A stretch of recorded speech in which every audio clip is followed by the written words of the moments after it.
자, 우리 옆에 사람 한번 얼굴을 한번 다 쳐다보세요. 한번 인사합시다. 얼굴만 봐도 은혜가 됩니다. 전도지 중에 최고의 전도지가 얼굴이라고 그러는데 우리 교회 와서는 다 얼굴이 은혜로운 얼굴로 다 변화됐으면 좋겠습니다. 또 예배 시간은 천국을 미리 맛보는 그런 시간이라고 말들 합니다. 우리 예배하는 이 시간만이라도 천국을 체험하는 그런 시간이 되었으면 합니다. 집에서 있었던 일, 또 교회 오기 전에 있었던 걱정거리는 다 십자가 앞에 내려놓고 온전히 주님께 집중하는 그런 예배 시간이 되었으면 합니다. 슬픈 일을 당한 교우들이 있습니다. 어떤 말로도 위로할 수 없을 만큼 너무나 슬픈 일을 당했습니다. 그런 분들께 감사 설교를 어떻게 해야 할까? 2023년도 상반기를 마치면서 감사할 거리가 없어 보이는 사람들에게 어떻게 감사 설교를 해야 하나? 세상에는 예수 믿는 사람이나 안 믿는 사람이나 어려운 일을 당하는 것은 마찬가지입니다. 예수 믿는다고 해서 고난에 면제되는 것은 아닙니다. 똑같이 사업에 실패합니다. 똑같이 사고를 당합니다. 똑같이 질병에 걸립니다. 어떨 때는 예수 믿는 사람이 예수 안 믿는 사람보다도 더 힘들게 인생을 살아갈 때가 있습니다. 착하고 진실하게 사는 사람이 그렇지 않은 사람보다도 훨씬 더 고생을 많이 할 때가 있습니다. 예수 믿어도 힘든 일은 떠나지 않고 예수 안 믿어도 모든 일이 멀쩡하게 잘 돌아간다면 어떻게 우리가 예수 안 믿는 사람에게 예수 믿으십시오 이렇게 말을 할 수 있을까요? 오늘 봉독한 고린도후서 6장에서 바울도 우리와 똑같은 문제에 직면했습니다. 바울이 사도라고 한다면 왜 그렇게 고생을 많이 하나? 세상 사람들은 물론이고 고린도 교인들조차도 사도로 부름을 받은 사람이 이것도 잘 되고 저것도 잘 되고 좀 떵떵거리면서 잘 돼야 되는데 어려운 일들이 눈덩이처럼 그렇게 불어나는 인생을 산단 말인가? 바울이 사도가 아니라고 의심을 품었던 교인들이 바울이 지나치게 고생하는 것에 대해서 달갑지 않게 생각했다는 것입니다. 고린도후서 11장 23절로부터 27절 말씀을 다 같이 한번 볼까요? 바울이 어떤 고생을 했는지 고난 목록입니다. 나는 수고도 더 많이 하고 감옥살이도 더 많이 하고 매도 더 많이 맞고 여러 번 죽을 뻔하였습니다. 유대 사람들에게서 마흔에서 하나를 뺀 매를 맞은 것이 5번이요 채찍으로 맞은 것이 3번이요 돌로 맞은 것이 1번이요 파선을 당한 것이 3번이요 밤낮 꼬박 하루를 망망한 바다를 떠다녔습니다. 자주 여행하는 동안에는 강물의 위험과 강도의 위험과 동족의 위험과 이방 사람의 위험과 도시의 위험과 광야의 위험과 바다의 위험과 거짓 형제의 위험을 당하였습니다. 수고와 고역에 시달리고 여러 번 밤을 지새우고 줄이고 목마르고 여러 번 굶고 추위에 떨고 헐벗었습니다. 인간적으로 보면 지질이 복도 없는 사람이 바울의 모습입니다. 바울은 이런 고생을 사소했습니다. 자발적인 고난을 당한 것입니다. 그리스도의 복음을 전파하기 위해서 기꺼이 자청한 고난입니다. 고린도후서 6장 4절로부터 5절에 보면 하나님 부르신 일꾼은 이런 고난을 마땅히 감수해야 한다. 바울은 그렇게 말씀합니다. 오늘 봉독한 이 고린도후서 6장 이제 4절하고 5절 말씀을 다 같이 한번 볼까요? 우리는 무슨 일에서나 하나님의 일꾼답게 처신합니다. 우리는 많이 참으면서 환난과 궁핍과 곤경과 매맞음과 옥에 갇힘과 난동과 수고와 잠을 자지 못함과 굶주림을 겪습니다. 하나님의 일꾼으로 자천하는 삶은 고난받는 삶으로 요약이 됩니다. 많이 참아야 합니다. 환난과 궁핍과 곤경과 매맞음과 옥에 갇힘과 난동과 수고와 잠자지 못함과 굶주림을 겪어야만 합니다. 하나님의 일꾼은 이런 고난이 있다고 할지라도 견뎌내야 하는데 올바른 자세까지도 사도 바울이 가르칩니다. 6절, 7절을 다 같이 볼까요? 또 우리는 순결과 지식과 인내와 친절과 성령의 감화와 거짓없는 사랑과 진리의 말씀과 하나님의 능력으로 이 일을 합니다.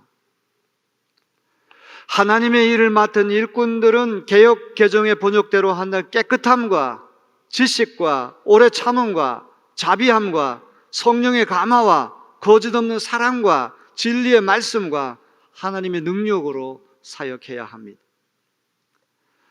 하나님의 일꾼은 한편으로 어떤 고난이 닥친다고 할지라도 고난을 잘 견뎌내야 되고, 다른 한편으로는 세상과 다른 방식으로 복음 전파 사역에 오롯이 매진해야 된다는 것을 바울은 가르치고 있습니다.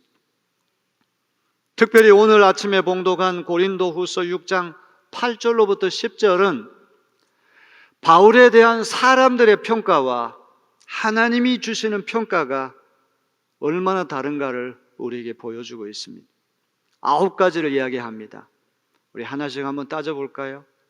영광을 받거나 수치를 당하거나, 영광과 수치는 정반대입니다. 비난을 받거나 칭찬을 받거나. 이제 본격적인 역설의 진리는 3번째부터 말씀합니다. 속이는 사람 같으나 진실하고, 이름 없는 사람 같으나 유명하고, 죽는 사람 같으나 살아있고, 징벌을 받는 사람 같으나 죽임을 당하는 데까지는 이르지 않고, 근심하는 사람 같으나 항상 기뻐하고, 가난한 사람 같으나 많은 사람을 부유하게 하고, 아무것도 가지지 않은 사람 같으나 모든 것을 가진 사람이다. 고린도인들과 세상 사람들이 바라보는 바울과 하나님이 바울을 평가하시는 것이 선명하게 다르다는 것을 보여줍니다. 역설의 진리가 유감없이 드러나는 그런 말씀입니다. 복음을 전파할 때 항상 영광만 받는 것은 아니죠. 수치와 모욕을 당하는 일이 더 많습니다. 언제나 잘한다고 칭찬만 받는 것은 아닙니다. 비난도 함께 받게 됩니다. 하나님의 일을 하면 박수 쳐줄 때도 있지만 어떨 때는 욕을 많이 얻어먹을 때가 있습니다. 오늘 우리가 하는 일이 다 그렇습니다. 수치와 영광이 함께 갑니다. 제 아무리 훌륭한 삶을 산 위인이라고 할지라도 영욕이 뒤범벅이 된 인생을 사는 분들이 많아요. 어떤 일이 닥친다고 할지라도 하나님의 일꾼은 흔들리지 말고 우리 영광과 치욕 2가지를 다 이겨내는 일꾼들이 되어야 할 것입니다. 인기가 높아가고 명예가 높아진다고 해서 교만하면 안 되겠죠. 비판과 비난이 따른다고 해서 주눅들 필요가 없습니다. 하나님이 주시는 평가가 가장 중요하다는 사실을 믿고 2가지에 휘둘리지 않는 우리 하나님의 일꾼들이 되어야 할 것입니다. 고린도 교인들과 세상 사람들은 바울이 속인다고 생각을 했습니다. 유대인들은 바울이 유대교 율법에 어긋난 사교를 전파한다고 생각을 했고, 고린도 교인들은 바울이 사도가 아니면서 사도로 주장한다고 거짓말장이라고 생각을 했습니다. 그러나 하나님은 바울이 진실한 사도라고 인정해 주십니다. 바울은 대중적으로 탁월한 웅변가가 아니었습니다. 화려한 수사법으로 무장한 연사가 아닙니다. 인기가 없고 대중성이 떨어진 바울은 무명한 자에 불과했지만 하나님은 그에게 너는 가장 유명한 사람이다, 이런 평가를 내리십니다. 바울은 죽을 고비를 여러 번 넘겼습니다. 그때마다 이제 바울의 인생 끝났구나, 사역은 끝났구나, 그럴 때가 한두 번이 아니었습니다. 고린도후서 1장 8절 9절 말씀 우리 다 같이 볼까요? 형제 자매 여러분, 우리가 아시아에서 당한 환난을 여러분이 알기를 바랍니다. 우리는 힘에 겹게 너무 짓눌려서 마침내 살 희망마저 잃을 지경에 이르렀습니다. 죽을 뻔했지만 오롯이 하나님을 의지했을 때 오뚜기처럼 살아나게 된 줄로 믿습니다. 사람들은 우리가 다 끝났다고 생각할지 몰라도 오롯이 주님만 바라보고 주님만 의지하면 주님께서 우리를 살려주실 줄로 믿습니다.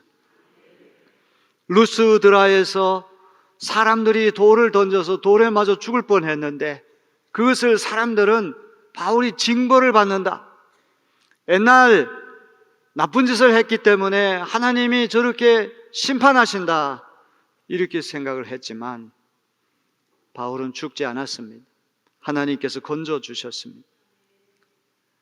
바울은 자기가 개척한 교회, 자기가 섬겼던 교회에 대한 염려가 늘 떠나지 않았습니다. 사랑하는 사람은 사랑받는 대상이 잘 되기를 늘 염려합니다. 저 어떤 권사님이 하셨던 말씀을 기억합니다.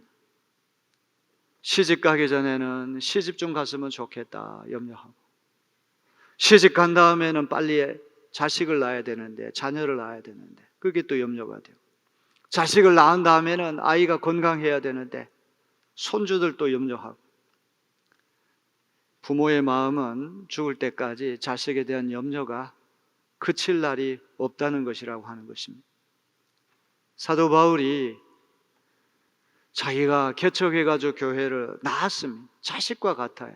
그러니 어느 곳에 가 있다고 할지라도 항상 염려가 떠나지 않습니다. 근심에 짓눌려 사는 사람처럼 보였지만 하나님이 주시는 위로 때문에 그는 항상 기뻐할 수 있었습니다. 바울은 세상 사람들이 볼 때 늘 가난에 쪼들리는 것처럼 보였어요. 고린도에 가서 18개월 동안 체류하면서 이탈리아 로마에서 아굴라 브리스길라 유대인 부부가 고린도에 왔는데 업이 같아가지고 천막 제조업을 하면서 생계 유지를 했습니다. 자기 밥벌이를 손소하면서 사역을 했기에 경제적으로 넉넉하지 못했습니다. 늘 가난에 쪼들리는 것처럼 보였지만 그는 수많은 사람을 부유하게 만들었습니다. 세상 어떤 것과도 비교할 수 없는 보배 중에 보배, 진주 중에 진주, 예수님을 전했기 때문에 자기는 가난해 보였지만 사람들을 부유케 하는, 하나님의 은혜가 넉넉했기에 물질적으로는 가난했지만 영적으로는 누구보다도 부유한 사람이 바울이었던 것입니다. 9가지 대조의 절정은 맨 마지막 말씀입니다. 아무것도 없는 자처럼 보였지만 모든 것을 가진 사람이 바울이라는 것입니다. Having nothing, possessing everything. 아무것도 없는 것처럼 보이는 실상은 모든 것을 가진 사람이라고 하는 것. 인생을 살다 보면 이것도 저것도 잘 풀려야 되는데 이것도 저것도 손대는 일마다 안 될 때가 있습니다. 아무것도 없는 빈 털터리처럼 느껴질 때가 있습니다.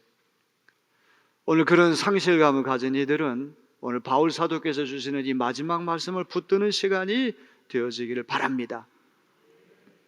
본문을 가지고 설교 준비를 하면서 제게 일어난 충동은, 이 본문 말씀은 신학교 학생들에게 좀 설교하기에 딱 알맞은 본문이다 이런 생각을 했습니다. 오늘날 신학교마다 미달 사태가 일어납니다.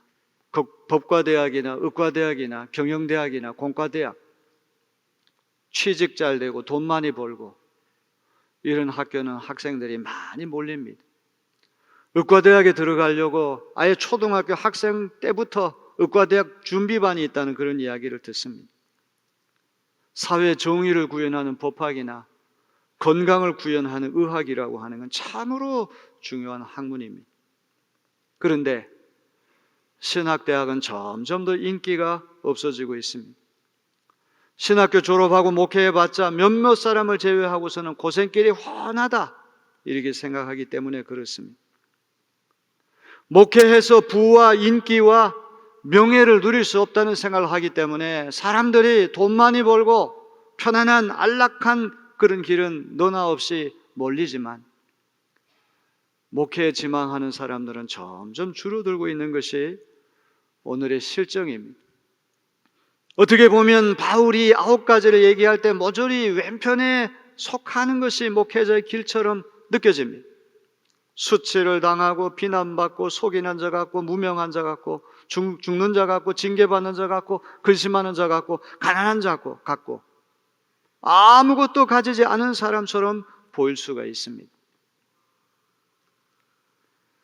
아까 2부 예배 설교를 제가 하기 전에 저기 자리에 앉아 있는데 갑자기 번개처럼 스쳐 지나가는 그런 생각이 있었어요. 신학교 다닐 때 버스표가 없어가지고 신설동에서부터 서대문구 냉천동까지 걸어 다녔던 그런 기억이에요. 기숙사 생활을 했는데 얼마나 가난하게 우리가 생활했는지, 벤또라고 하는 노란 색깔의 도시락, 보리밥하고 쌀밥이 반반씩 섞여 있고 가끔가다 계란 후라이가 거기 들어가 있으면 그날은 기분 좋은 날입니다. 재수 좋은 날입니다. 이렇게 어렵게 신학교 졸업하고, 신학교 온 친구들 가운데 버젓하게 잘 사는 친구는 거의 없었습니다. 그야말로 오늘 사도 바울이 얘기했던 이 9가지 중에 왼쪽에 속했던 그런 삶이 목회자의 길이고 신학도의 길인 것처럼 보이는데, 하지만 목회자에게는 하나님의 말씀이 있는 줄로 믿습니다. 은혜의 말씀이 있습니다. 아멘은 아무도 안 하시네요. 이 나라가 전부 다 검사, 판사, 의사만 되면 이 나라 어떻게 됩니까? 목사도 좋은 사람들이 나와야 할 줄로 믿습니다. 1등 하는 사람이 신학대학 가야 됩니다. 신학교는 뭐 어디 되는 것도 없고 맨날 뒤처지고 실패한 사람들만 가는 그런 학교가 되면 그 교회의 미래가 어떻게 되겠습니까? 목회자에게는 하나님의 말씀이 있습니다. 은혜의 말씀이 있습니다. 용서의 말씀이 있습니다. 구원의 말씀이 있습니다. 생명의 말씀이 있습니다. 죄의 문제 때문에 괴로워하는 사람에게 법률가가 소망을 줍니까? 의사 선생님 소망 주겠습니까? 하나님이 그리스도를 통해서 당신을 용서합니다. 하나님 말씀이 그에게 구원의 빛이 되는 것입니다. 하나님께서 예수 그리스도를 통해 주시는 용서의 말씀이 인생 일대에 가장 큰 힘이 될 수가 있습니다. 세상 사람들이 생각할 때 가장 연약하고 어리석어 보이는 십자가의 도가 영혼을 살립니다. 십자가 달리신 예수님이 가장 무기력해 보였지만 하나님께서 우리를 구원하시는 가장 강력한 능력입니다. 가장 어리석어 보였지만 하나님께서 우리를 구원하시는 가장 지혜로운 방법입니다. 사선을 넘나드는 사람에게 하나님이 주시는 위로와 소망의 말씀보다 더 큰 힘이 어디 있겠습니까? 너무나 안타깝고 너무나 슬픈 사랑하는 사람이 세상을 떠났을 때 하나님께서 주시는 위로의 말씀, 천국과 부활의 소망보다 더 큰 위로가 어디에 있겠습니까? 목회자는 세상 기준으로 볼 때는 아무것도 가지지 못한 사람처럼 보이지만 오롯이 하나님만 바라보고 하나님의 순직한 종이 되고자 할 때 하나님 그를 모든 것을 가진 자로 인정해 주실 줄로 믿습니다. 어디 목회자만 그렇게 했습니까? 진실한 그리스도인 누구도 하나님께서 은혜로 붙들어 주시는 한 아무것도 가지지 않은 자처럼 보이지만 실상은 모든 것을 가진 자라고 하는 사실을 우리는 잊지 말아야 됩니다. 지난주 금요일에 내리 기도원에 설교 준비하러 갔다가 우리 권사님 한 분이 내리 요양원에 입소하셨다는 소식을 듣고 그분을 만나게 됐습니다. 저를 만나자마자 제일 먼저 하신 말씀이 뭔지 아십니까? 목사님, 이번 주일날 교회 가도 돼요? 목사님, 이번 주일 교회 가고 싶습니다. 어느새 검단리에서부터 동인천까지 버스 노선하고 버스 번호까지 다 조사를 해가지고 어떤 버스 타고 가면 동인천까지 가는데 교회 오고 싶다는 그런 말씀입니다. 제 눈가에 이슬이 맺혔습니다. 요양원 들어와서 가장 섭섭한 일은 교회 못 가는 일입니다. 그분은 교회가 전부고 예수님이 전부인 그런 분입니다. 세상의 눈으로 보면 가진 것이 없고 초라합니다. 하지만 보배 중에 보배, 진주 중에 진주, 예수님이 있기 때문에 그분은 모든 것을 가진 분인 줄로 믿습니다. 지난 반년을 되돌아보니 여러분의 삶이 녹록지 않았을 것입니다. 인간의 힘으로 어찌할 수 없는 절망과 비극이 있었을 것입니다. 크고 작은 실수, 크고 작은 실패가 거듭된 삶입니다. 원치 않는 질병에 걸려가지고 천국 문턱까지 다녀온 분도 계실 것입니다. 세상의 눈으로 보면 아무것도 가지지 못한 사람처럼 보일 수 있습니다. 하지만 살아계신 하나님께서 여러분을 굳게 붙들고 계신다면 여러분 모든 것을 가진 사람인 줄로 믿습니다. 모든 것 중에 모든 것이 그리스도 예수님 한 분이시니 예수님 한 분만 모신다면 우리는 모든 것을 가진 사람입니다. 오늘 맥주 감사 주일에 아무것도 가지지 않은 사람 같으나 실상은 모든 것을 가진 사람이 여러분 자신임을 깨닫고 하나님 앞에 진심으로 감사하는 여러분 되시기를 주님의 이름으로 축원합니다.